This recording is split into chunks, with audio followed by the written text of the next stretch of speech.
С тех пор, как Даниэль стал президентом, здесь страна стала развиваться, можно сказать, семимильными шагами. Но Никарагуа занимает второе место самой бедной страны во всей Латинской Америке. Первый ГАИ – это Айти. То есть в какой-либо банк я не захожу, у меня будет обмен доллара единая цифра. Именно. И бензин тоже на всех заправках единый. Единый. Какое бы название заправки не было. Не было, без проблем. Если многие уезжают, то кто сюда приезжает, чтобы жить? Приезжают люди, которые хотят уже спокойствия. И я знал, что такое Коста-Рика. Там жить дорого. Дорого. Даже дороже, чем в Панаме. Даже дороже, чем в Панаме. Хочу я просто отсюда уехать, потому что хочу давно-давно в Россию, обратно. Всем привет, это Никарагуа, и мы встретились с Феликсом. Он расскажет, как он здесь оказался. Поехали.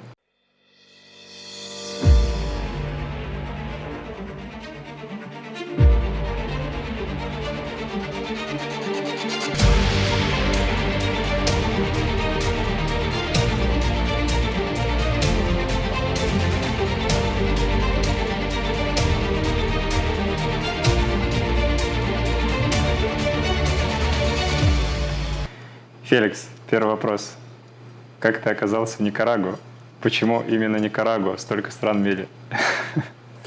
Вопрос интересный, потому что я очень давно стремился приехать в Никарагуа еще со времен моей очень ранней молодости. Все было связано тогда еще с революцией здесь, там против Сомоса и так далее, и так далее. Но тогда был слишком молодой, 13-14 лет мне было тогда. Мать, конечно, не пустила. Отобрала документы. Потом уже получилось, что я должен был поехать в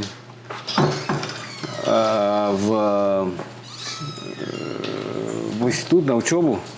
Там тоже старались приехать сюда товарищи интернационалисты. Но там уже была учеба, уже, так сказать, надо было до конца научиться, иначе зачем туда поехал.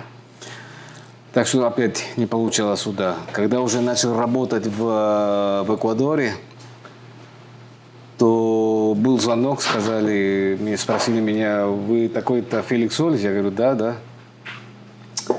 А вас не интересует работать в Никарагуа? У нас там большой проект. И я сразу подключился. Никарагуа, неужели? Никарагуа сама меня нашла. Сказал, да, конечно. Заключили контракт на 15 дней. Я приехал в 98 году, в сентябре месяце. И отработал свои 15 дней, уехал. И потом сказали, не, давай возвращайся, тут еще другие контракты есть. И поэтому я вернулся. Но по факту, по направлению в Никарагуа все-таки попали из СССР еще, правильно? Нет.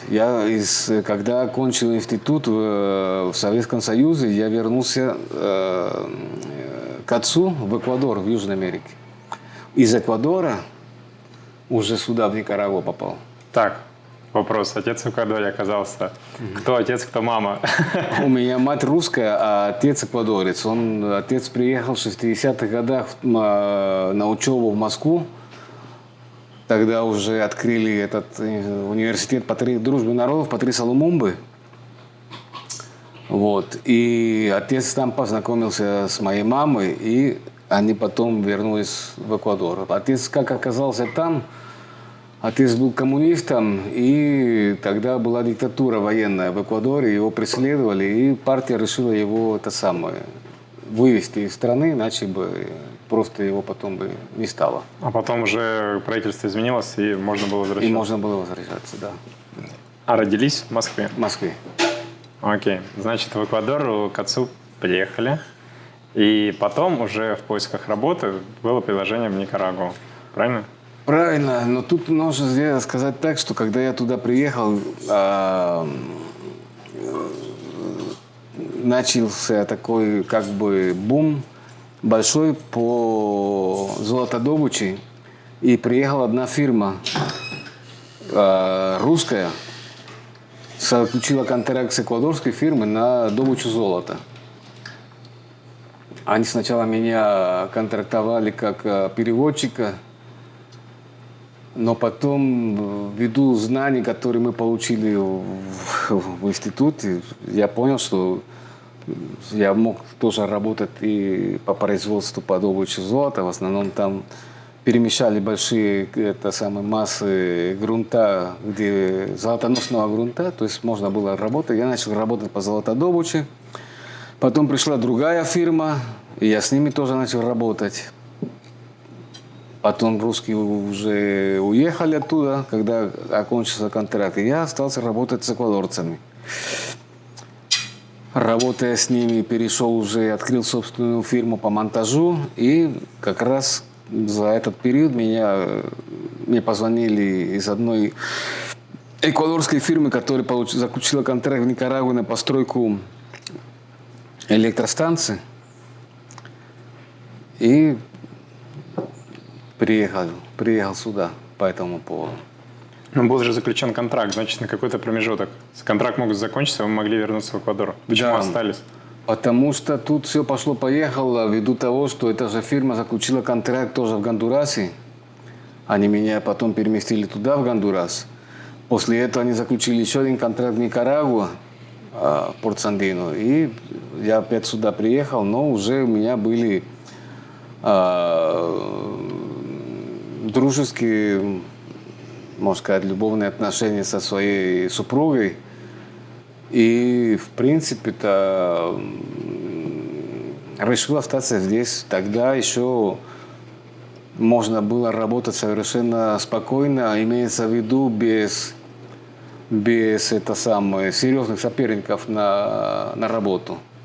То Сейчас есть конкуренции такой не было? нет. Сейчас конкуренция появилась туда-сюда и так далее, но сейчас у меня в основном взгляд поворачен на заграницу. Все время работаю по газу, по нефти и в основном, как здесь можно работать в этой части мира, с американскими фирмами. То есть уже за все время, которое я работал, у меня там 8 страниц резюме, то есть из них можно сказать, что я уже с 10 компаниями разными из Соединенных Штатов работал по всей Центральной Америке. По какой профессии работали? По монтажу, всегда по монтажу. Образование какое вы в СССР получили? А в СССР я получил сейчас скажу, мастер по гидротехническим сооружениям.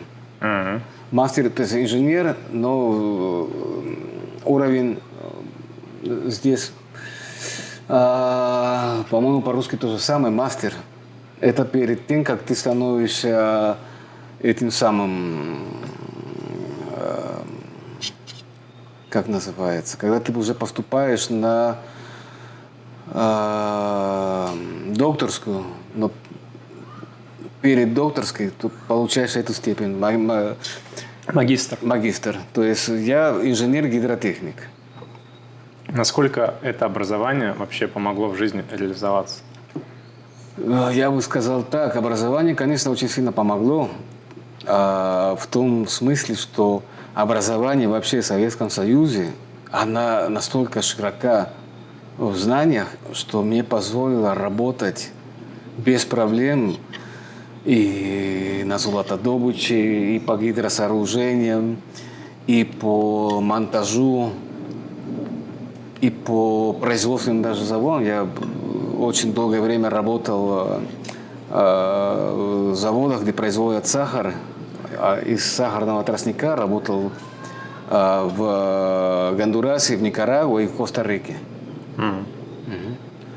То есть, если ты получил образование в СССР и ею занимался дотошно, имеется в виду, ты учился, Не прогуливал. не прогуливал, прикладывался к этому самому, то там, пожалуйста, получаешься специалистом очень широкого профиля.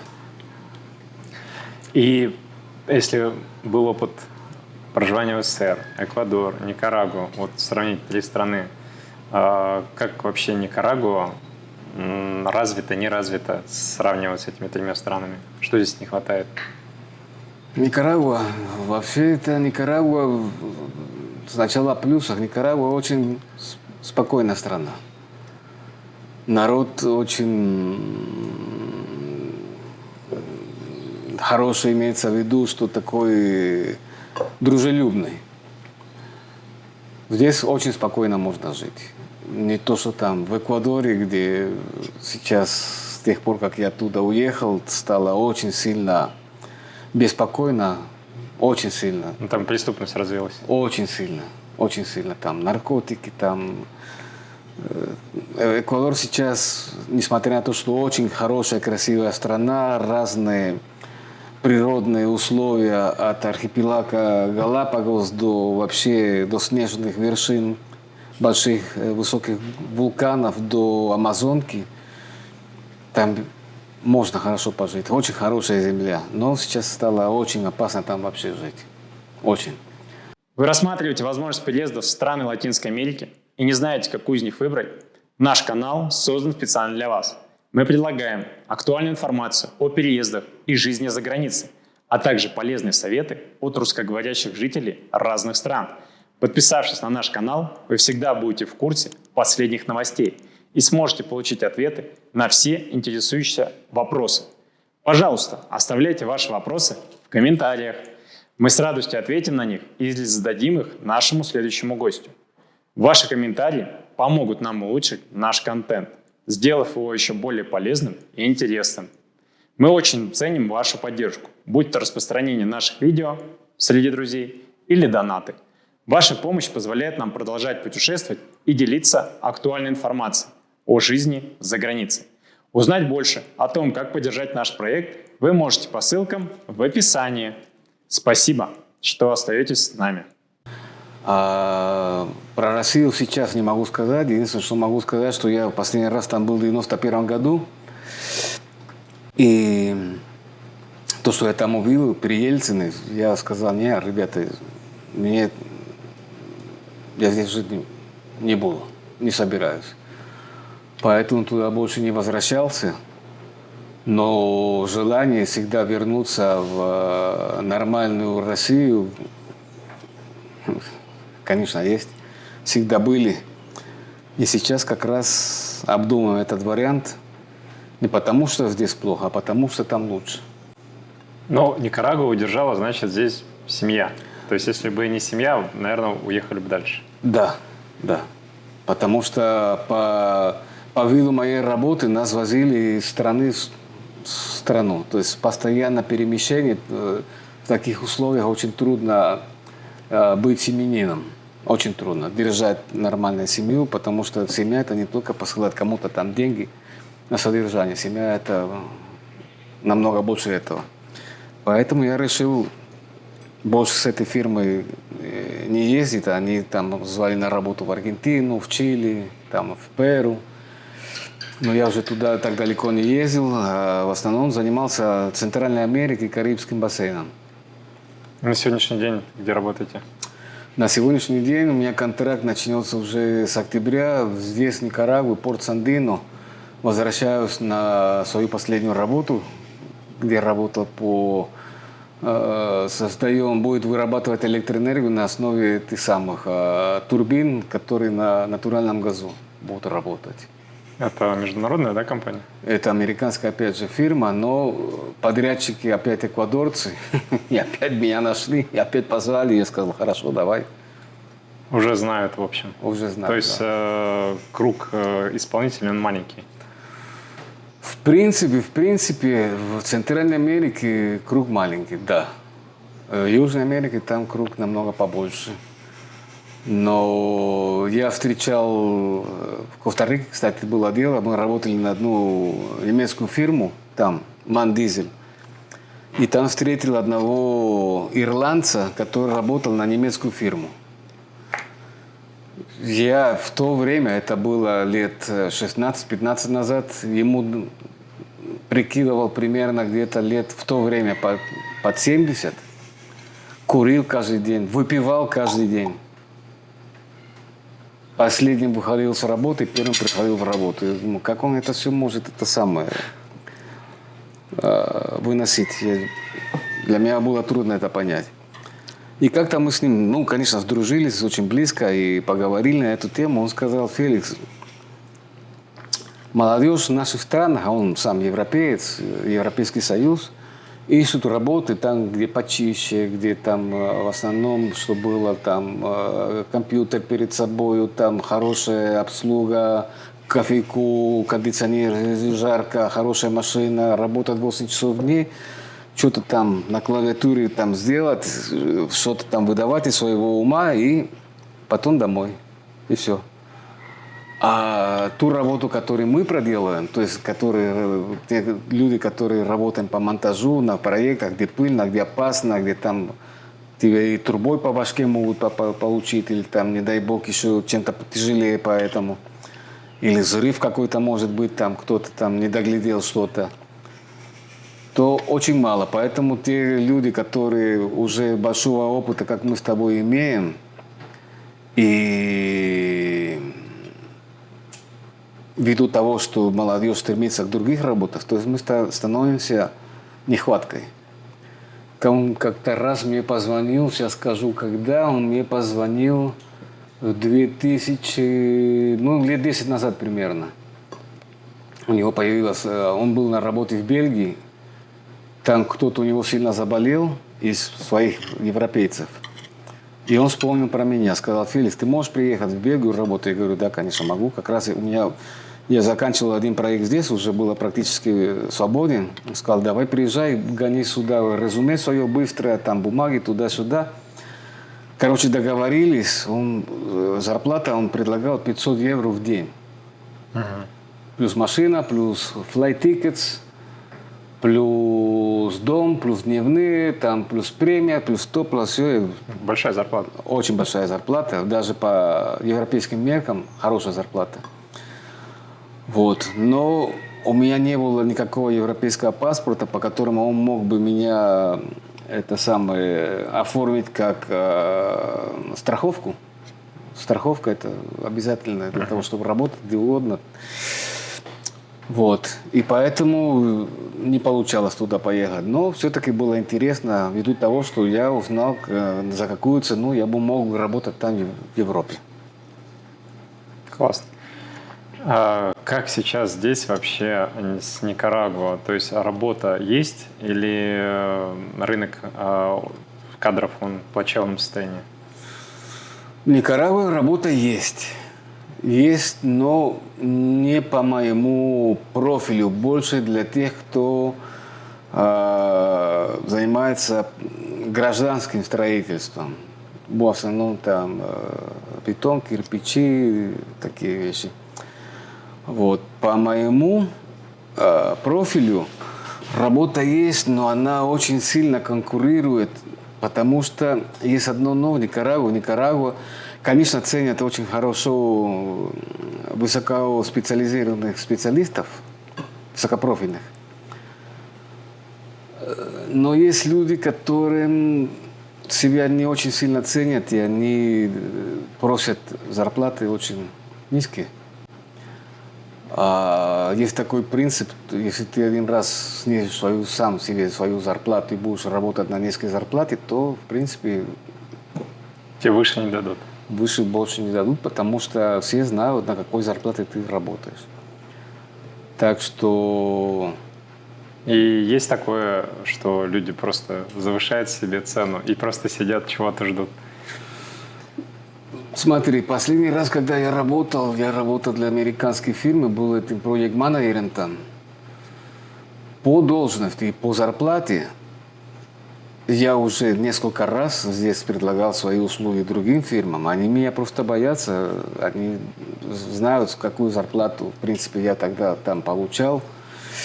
И должность, которая была, и тогда тот, кто хочет тебя на работу брать, иногда даже с какой-то боязнью к тебе относятся, потому что попадешь ты туда, может быть, там уже хозяин посмотрит и скажет: слушай, это самое, боятся. А если вы согласитесь на меньшую зарплату, то потом другие будут знать уже. Да, поэтому попадаешь какой-то не в просак, потому что у меня есть друзья, которые уехали в Штаты, которые уехали в Европу и говорят: езжай сюда, ты здесь будешь зарабатывать бешеные деньги и так далее и тому подобное. Но Это процесс, в основном я больше на семью полагаюсь, это процесс тот. И работа по проектам, это каждый год где-нибудь в какой-то другой стране, то ли развитой, то ли развивающей, то ли вообще черт знает где.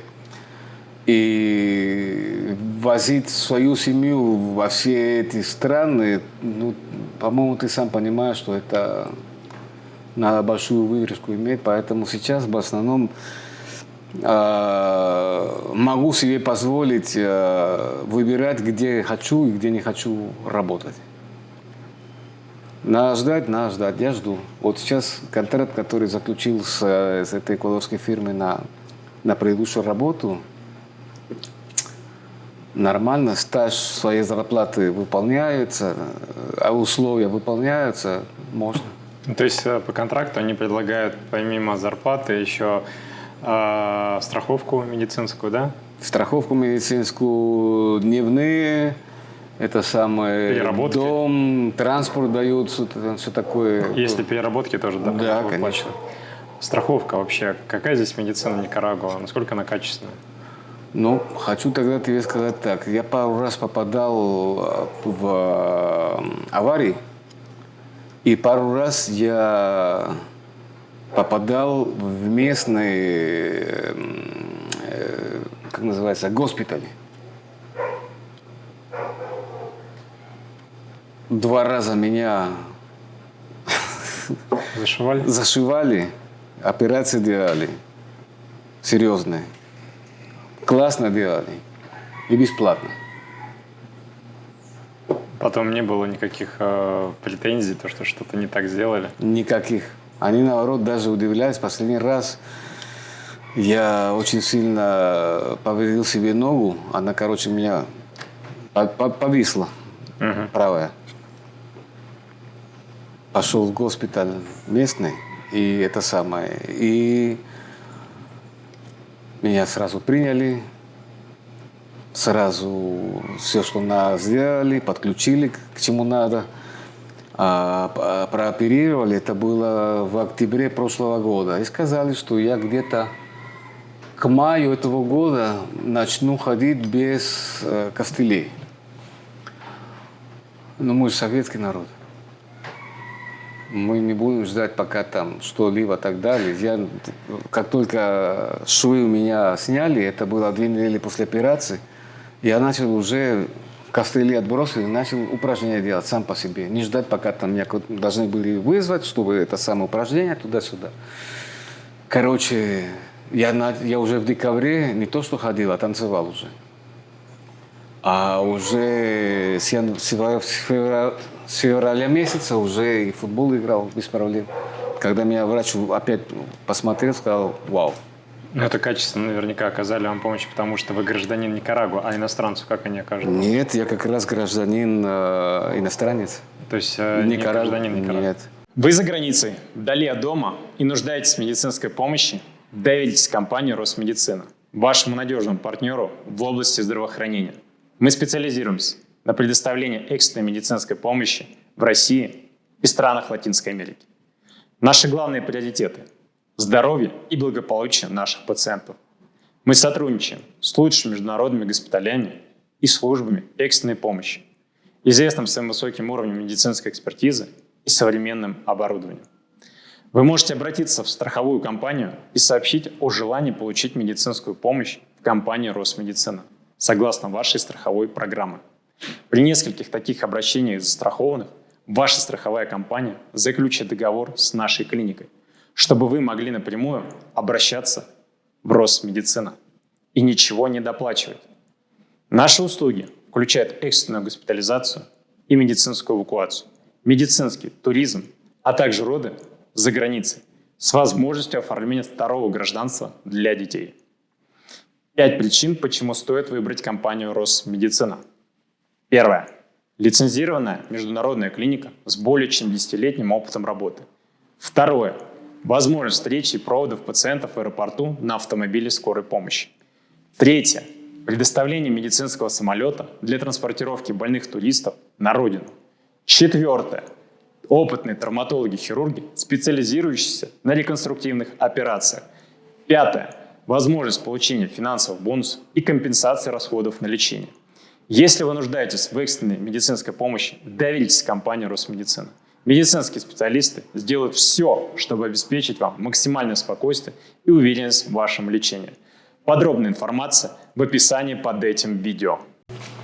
Помимо работы, значит, любите готовить блины, хлеба, творог. Не только. А что еще? Сыр делаю собственного, самого, квас. Квас? Квас. Из этого хлеба делал. На хлебе. Классный квас получается.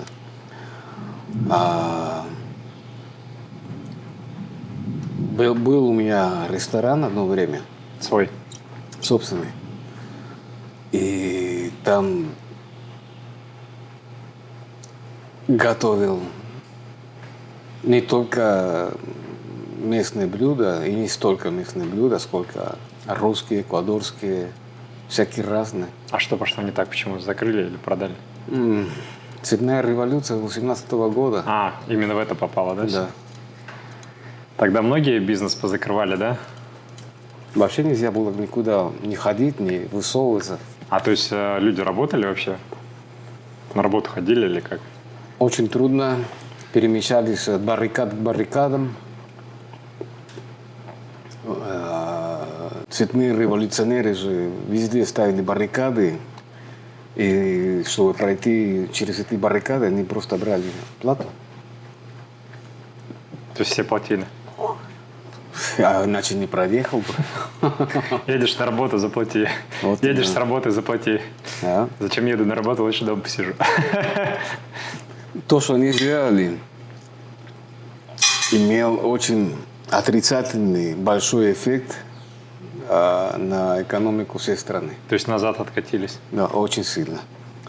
Так что после того, как зачистили все эти баррикады, начался очень сильное движение опять заполучить обратно все индикаторы экономические, финансовые, которые отстали очень сильно для того, чтобы страна не упала вообще в дыру.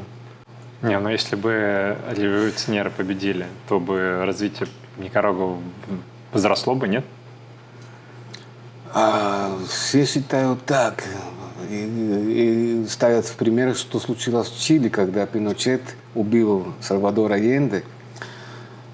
Тогда в Чили все американские и западные фирмы вкладывали несколько десяток биллионов долларов в год.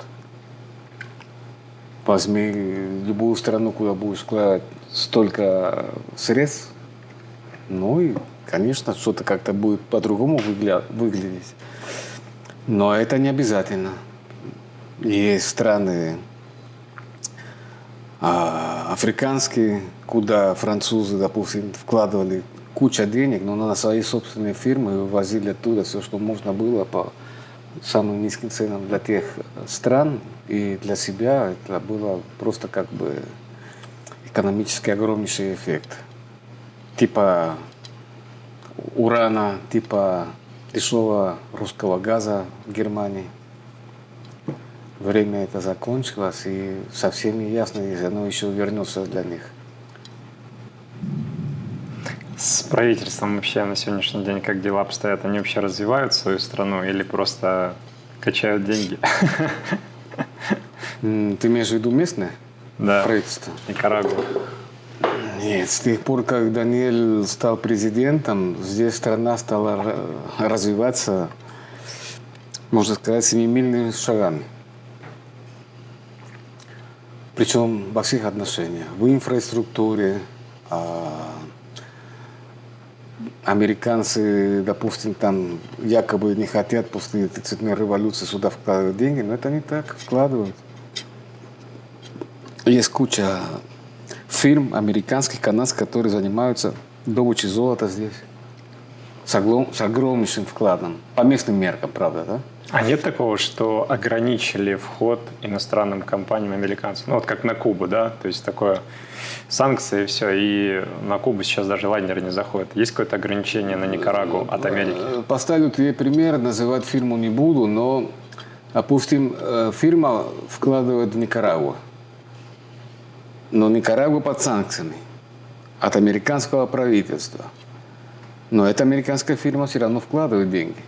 Ну, они, наверное, какими прокладками другими компаниями. Напрямую, без проблем, но они не должны работать совместно с правительством. Они делают контракт с правительством там, для осуществления услуг или там, для постройки какой-то там инфраструктуры, что-то типа этого, получают свои деньги, убираются и так далее. И эти санкции американские действуют только в том случае, если будет замечено, что эта американская фирма в чем-то проникла правительственные чиновники. Вот типа такого. Если чиновники проникли в бизнес американской компании, то тогда да. Всем будет нехорошо. А если просто пришли, вкладывают деньги, получают свою прибыль туда-сюда и так далее, то американцы просто закрывают на это глаза, поэтому можно так работать без Но проблем. после революции наверняка количество компаний международных упало. Ну, то есть все начали уходить, нет? Ну, понятно, кто-то остался, но большинство, наверное, ушло. Нефтеперерабатывающий завод остается под американцами, он никуда не уходил. Очень много американских фирм, которые вкладывают сюда в электроэнергию, имеется в виду обрабатывать, производить электроэнергию. Есть это самое станции ветряные, есть станции солнечные, есть в натуральном газу. Здесь я бы так не сказал бы. Может быть, не так много рекламируют, как раньше рекламировали. Может быть. Но очень много фирм, по крайней мере, по тому профилю, по которому я работаю, которые до сих пор продолжают инвестировать в Никарагуа, причем без проблем. К тому же сейчас Китай тоже очень сильно инвестирует в Никарагуа. А российские компании есть здесь? Российские фирмы, в принципе, я не изучаю эту тему как будто так сильно, да, но знаю, что есть здесь это самые фирмы российские, которые там по поставке обслуживания там автобусов, есть какие-то другие фирмы, которые тоже это самое работают по добыче цветных металлов. Есть фирмы, которые работают по этим самым гостиничной индустрии, так можно сказать, туристической индустрии, да? Вот. И тоже есть это самое с военным уклоном. Ну, с военным укладом, мне кажется, всегда есть. Ну, вот. Туризм здесь вообще как развивают, нет? Туризм, да, страна очень сильная, причем, не знаю, не помню, в прошлом году или позапрошлом году, ну, короче, когда только этот ковид закончился, эта пандемия, Никарагуа была признана в Центральной Америке как одна из самых, первое место. Меня очень сильно удивило, потому что товарищи костариканцы очень сильно этим занимаются. Всегда они были в первой пятерке, но Никарагуа стала тоже очень сильно по этому поводу развиваться, поэтому... А как Никарагуа развивается? Потому что, честно говоря, ни в интернете информации особо нету. То есть в интернете, наоборот, пишут преступность, небезопасно здесь Никарагуа. Когда ты границу проходишь, все жестче, проверяют, не как на других границах Центральной Америки.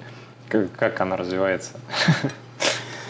Она развивается, потому что правительство сильно вкладывает тоже в это дело деньги. Инфраструктура нужна. Здесь очень много прекрасных мест, не только на Тихоокеанском побережье, но и в Карибском море тоже.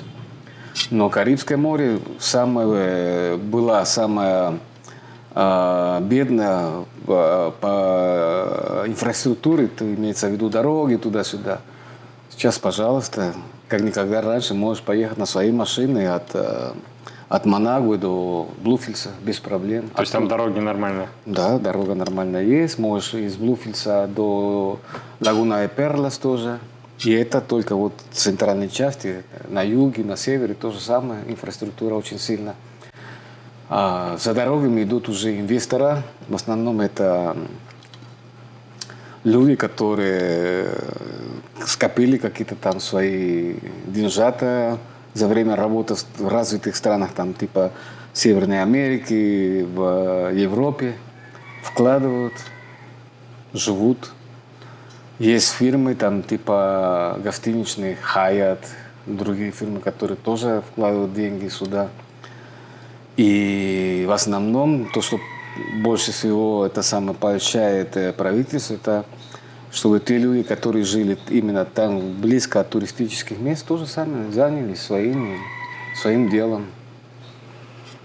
И все это, конечно, сделал очень большой бум после пандемии.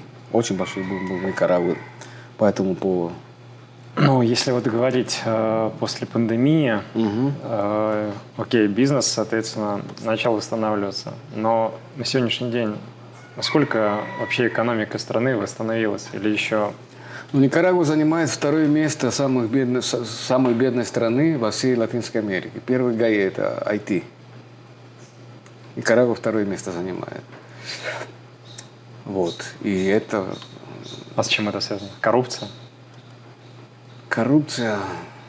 Потому что в Панаме кого не спросишь, говорит, коррупция. Ну, Панама – это другой разговор. Панамцы, они считают, что они и не южноамериканцы, и не центральноамериканцы, они панамцы. Я уже от них же и слышал, так сказать. Вот. Да нет, коррупция была бешеная здесь до правительства Даниэля. Сейчас, слава богу, с этим делом очень сильно снизилась. Потому что это единственное, что делало, это еще больше объединяло страну. Сейчас это очень сильно преследуется. И Никарагуа в новой эпохе сейчас, именно потому что и мир в новой эпохе. После 22 апреля 2022 года можно сказать, что мир начал меняться семимильными шагами. И сейчас либо ты занимаешь одну сторону, либо занимаешь другую сторону. У тебя больше опций на это нет. Третью сторону нельзя, да? Воздержаться. Воздержаться, как говорится, можно, но тогда просто не суйся. Так оно и есть. Одна сторона старается свою гегемонию до сих пор это самое удерживать, а другая сторона хочет многополярный мир. Ну, правительство насколько заинтересовано в своем народе в том плане, чтобы дать рабочие места? Потому что вот многие никарагуанцы уезжают в Коста-Рику работать, в Панаму работать. Значит, здесь маленькие зарплаты, я так понимаю. Ну, здесь и экономия маленькая. То есть в маленькой экономике ты не можешь платить там высокие зарплаты. Откуда? Есть там, допустим, не знаю, там высокие зарплаты там можно найти в Панаме. В Панаме есть хорошие зарплаты, я знаю это просто, потому что там есть мои знакомые, которые там работают. А по зарплатам Гондурас примерно на том же уровне, что и Никарагуа. В Сальвадоре, ну, чуть выше, но там и экономика тоже чуть-чуть выше. Гватемала, это уже, можно сказать, другое дело, но там тоже гватемальцев очень много. Поэтому зарплаты примерно такие же. Зарплаты начинают повышаться уже, уровень заработной платы, это Мексика, Штаты, естественно. И несмотря на то, что Канада там сильно рекламирует, приезжайте к нам, мы вас тут это самое встретим, туда-сюда, там большой подвох есть. И все то, что они тебе дают, потом сполна с тебя опять Обратно забирают. обратно забирают. И ты остаешься как бы в просак. Поэтому Канада тут это самое не... Но многие уезжают, конечно, из-за зарплат. Допустим, это самое... Я работал для одной фирмы, когда работа там окончилась, в основном вся молодежь, ну, 50% от тех, кто были в этой, числились в этой фирме, они все уехали в Штатах. Там зарплата лучше, намного. Если многие уезжают, то кто сюда приезжает, чтобы жить? Приезжают люди, которые хотят уже спокойствия. На пенсию? Предпенсионный возраст, пенсионный возраст. Предпенсионные есть люди, которые сюда приезжают. Я их знаю, есть мои друзья, которые со мной вместе даже в проектах работали. Покупают участок, это самое, строят гостиницу, дорабатывают то, что им там надо дорабатывать до пенсии. И откуда они приезжают? С каких стран? Штаты, Канада, из Испании, из Германии.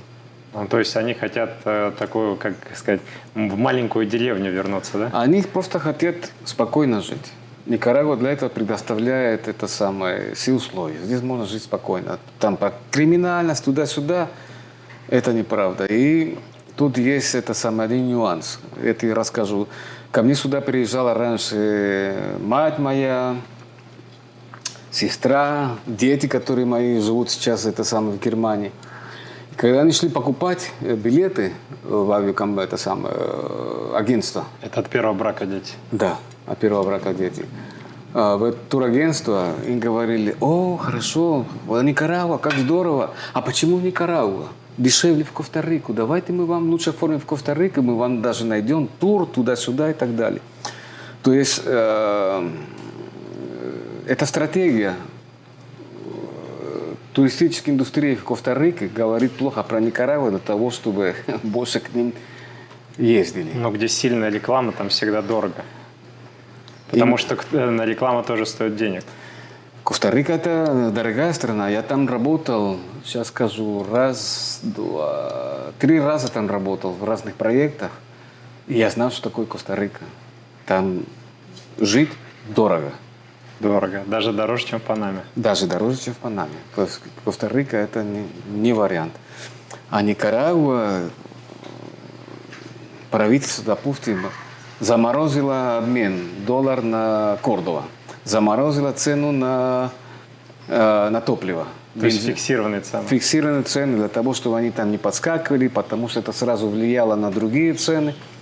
Заморожено, все. То есть в какой-либо банк я не захожу, у меня будет обмен доллара, единая цифра. Именно.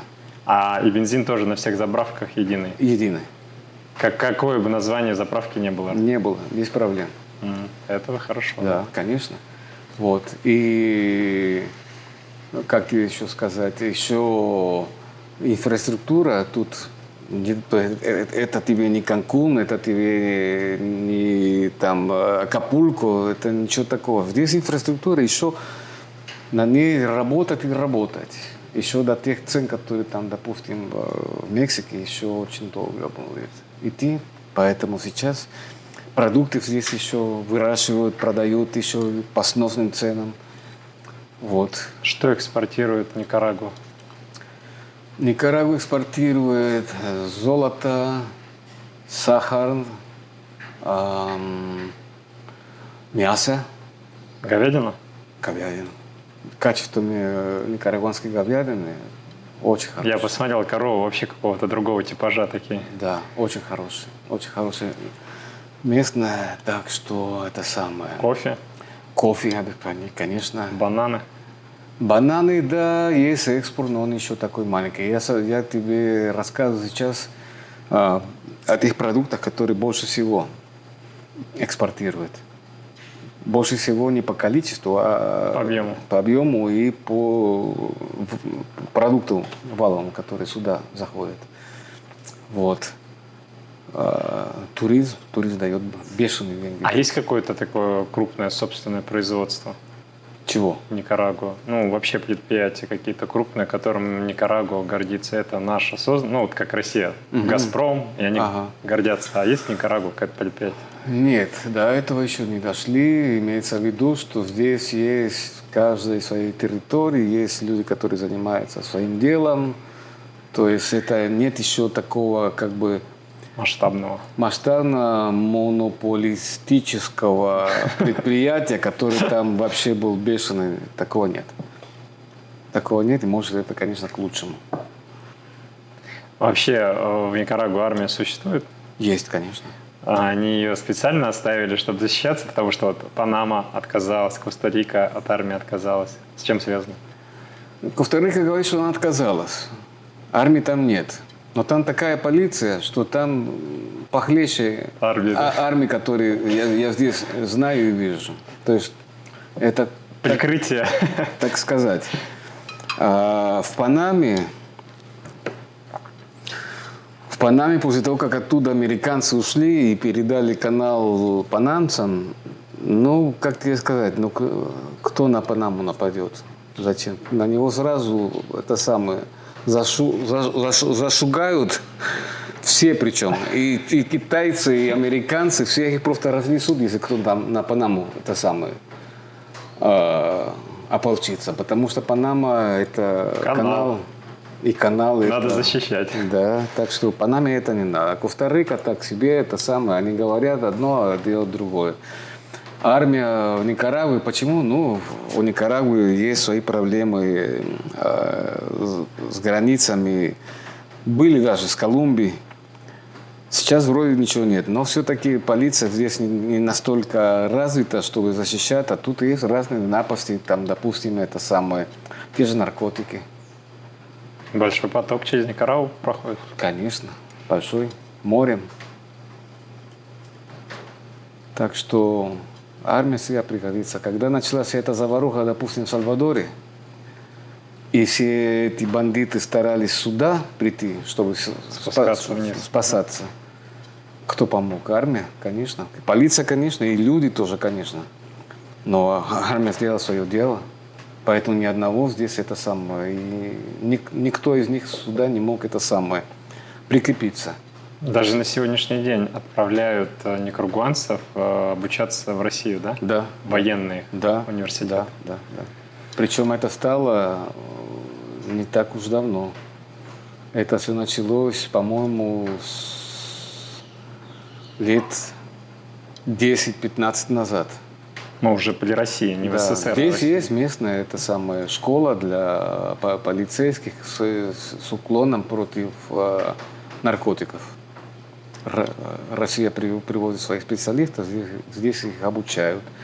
Я знаю, есть многие это самые ребята, которые поезжают туда, в Россию, обучаться разным видам войск и приезжают сюда обратно тоже.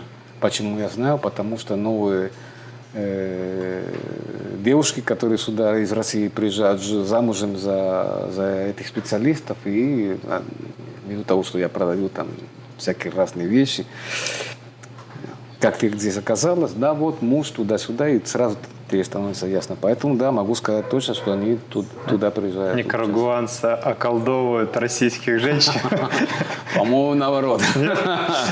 По-моему, наоборот. Скорее всего. Они, наоборот, хотят уехать из России в поисках другой жизни. Ну, как тебе сказать, есть разные условия. Есть и те, кто хотят просто уехать, есть и те, кто по любви, есть и кто по интересу, есть и те, кто просто так хочет уехать и увидеть мир в другом месте. Проект «Никарагуанский канал» дал бы развитие, если бы его построили в стране? Панама держится на их канале. Они делают бешеные усилия для того, чтобы их канал не потерял свою важность. Хотя сейчас высыхает. Высыхает, уже и судна большие там не могут проехаться и так далее и тому подобное. Поэтому, естественно, канал через Никарагуа, он бы имел очень важное финансовое значение для страны. Очень сильно. И туризм бы сильно пошел вверх. Ну, туризм, да, но дело в том, что когда ты строишь канал, это не просто построить канал. Там, конечно, бешеные средства на туда и так далее. Но чтобы канал двигать, тебе нужны энергия. То есть тебе нужно строить электростанции, порты. То есть начинаешь строить столько промышленности, что, конечно, те, кто здесь это самое, не работают и хотят работать, пожалуйста, иди Не, работай. Да, работы будет много, но есть же и минусы тоже. То, что пострадает природа, то, что озера пресные, они там уже станут солеными. В принципе, в Панаме я был. И помню прекрасный тот случай, когда рядом с одним из самых знаменитых их озер, которые подпитывают канал, мы приехали туда на шашлыки с пивасиком. И через 5 минут к нам подошли товарищи, милиционеры, полиция, вернее, не милиция там, и сказали: ребята, либо вы это самое уходите, либо мы вас забираем. На таком уровне следят за окружающей природой в Панаме.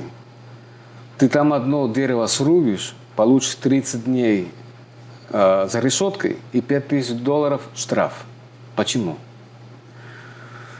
Потому что если ты там будешь рубить все подряд, дождей не будет. Дождей не будет воды. Не будет воды, не будет канала. Этот же принцип перенеси сюда, в Никарагуа. Наоборот, здесь нужно будет больше дождей, чтобы подпитывать этот канал, и чтобы он не смешивался с пресной водой, именно для того, чтобы природа оставалась такой же. Но ты бы имел свой доход, очень нужный для страны. Панама на канале держится. Не было бы канала, не было Панамы. Не было Панамы. Большая деревня была. Да, между прочим, ты знаешь, в чем там загвоздка такая с Панамой? Панама раньше принадлежала Колумбии. Да. Когда американцы поняли, что там можно строить канал, вернее, французы первым начали там строить канал, но у них там не получилось. И денег не хватало, и болезни поубивали всех специалистов. Тогда этим делом решили заняться американцы. И на французском проекте они, конечно, его расширили, сделали намного выгоднее. Они начали там строить канал. И Панама как раз в этот момент сказала: мы больше не принадлежим Колумбии, мы сами по себе. Ну, в моменте как раз. В нужный момент, поймали? Да, но по указанию Америки, тогда колумбийцы сказали: ребят, вы чего, мы же друзья, а вы у нас отнимаете вот эту самую страну, можно сказать, целую. Сейчас, подожди, сейчас разберемся. О, у меня тут 3 островка, я тебе их дарю, и ты там это сам, пусть будут колумбийцы. А 3 острова принадлежали Никарагуа. Сан-Андрес и еще 2 островов. И поэтому до сих пор спорят, да? Так что это самое, такие дела. А по каналу я только за канал здесь. Сейчас канал бы дал Никарагуа именно то, что Никарагуа нужно очень большие финансовые средства для постройки всего того, что я тебе рассказал. Ну, очень много бы инвестиций они привлекли со стороны, очень много рабочей силы. Плюс развивались бы другие виды деятельности, промышленность. Для содержания канала. Для содержания канала. Это сколько, считай. Да. И вот отсюда уже идет инфраструктура. Да. И природа бы не пострадала, потому что канал без воды – это ничего. Наверное. Sí. Какие же все-таки минусы Никарагуа? Обращаюсь с этим вопросом не к самому лучшему человеку. Я уже давно хочу отсюда уехать, не потому что здесь плохо живется или там что-то там со страной не то. Хочу я просто отсюда уехать, потому что хочу давно-давно в Россию обратно. Просто тянут корни. Тянут корни. Друзья, природа. Вот, так что это самое. Не то, что там плохо что-то со страной. Хотите узнать больше о моем движении, о том, с кем я встречаюсь или в какой стране нахожусь? Подписывайтесь и задавайте свои вопросы в нашем телеграм-канале Кажан 17. и я постараюсь учесть их на следующей съемке подкаста. Буду рад видеть вас в наших каналах, ссылки на которые есть в описании. Жду ваших подписок и комментариев. По поводу моего профиля, монтажа. Почему я так сильно зарабатываю и хорошо зарабатываю, когда выезжаю за границей работать? Потому что там ценят сертифицированного специалиста. Это установили американцы. То есть, кто ты такой? Я там, допустим, трубоукладчик. А ты трубоукладчик, хорошо, давай. Где твой сертификат? А ты говоришь, есть сертификат.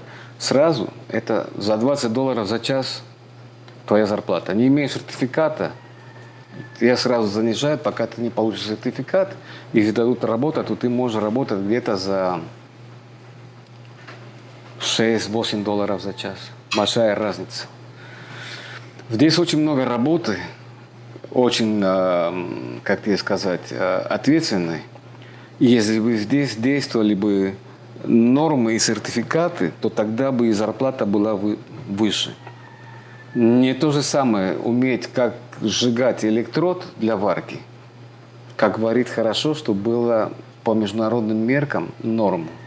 Разница, хороший сварщик получает за границей без проблем по $30 за час, а здесь, может быть, работают по $30 за день и то. То есть большая. То есть были бы здесь нормы, конечно бы, и другое дело было бы. Но для того, чтобы платить большие зарплаты, нужно иметь и большую экономику. Но у вас зарплата здесь удовлетворяет? Когда я работаю для иностранных фирм, да. Когда я работаю подрядчиком, тогда я работаю не на зарплату, а на доход. Разница есть большая, и в этом доходе я как-то умудряюсь это самолавировать, чтобы получить нормальную зарплату. А нет боязни, что прибыв в Россию, какое-то разочарование будет, потому что все-таки последний раз в 91 году были, сколько лет уже прошло, сейчас все по-другому. Как тебе сказать, я в очень многих странах был, в очень многих странах.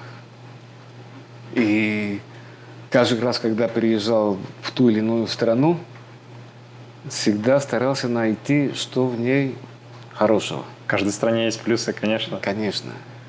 Вот. Если я бы ездил и смотрел бы на минусы, то я бы лучше бы не ездил бы никуда. Поэтому, если ты меня спросишь, что посетить там в Гватемале, там, или в Коста-Рике, или там в той же самой Панаме, или где угодно, где я бывал, на Арубе, в Испании, во Франции, в Италии, в Швеции, я бы тебе сказал без проблем. Иди сходить туда, купить то-то, вот столько-то, та-та-та, все такое. Для жизни, да, стоит задуматься. Не везде можно жить. Допустим, был один город, который я посетил впервые в моей жизни, и я сразу сказал, все, я здесь, отсюда никуда не хочу уходить. Что за город? Барселона, Испания. Так зацепил? Уф. Да.